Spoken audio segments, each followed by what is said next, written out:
So in your page, if you want to go ahead and show multiple images or videos together, then you might want to go ahead and utilize something called the grid block. So to do that, over here, when you click on add new section, you can see that grid is an option which actually goes ahead and gives you, let's say for example, an option right here for this. So if I were to go for this one, you can see that I only have one image right here, and then a place to go ahead and click on the button. But apart from that, under the grid, you can see that I have one image option again. But apart from that, you also have, let's say, four image or three image option as well. So basically, once you click on this, you can see that there are multiple images that is laid out together.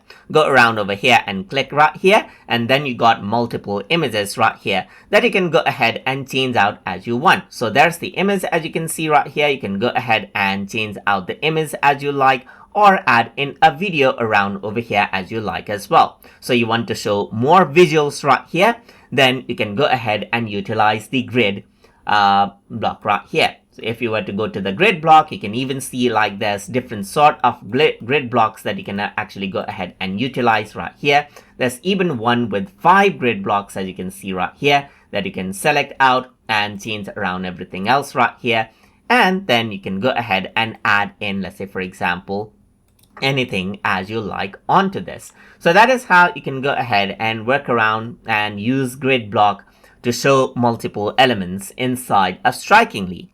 So I hope you guys learned something as always.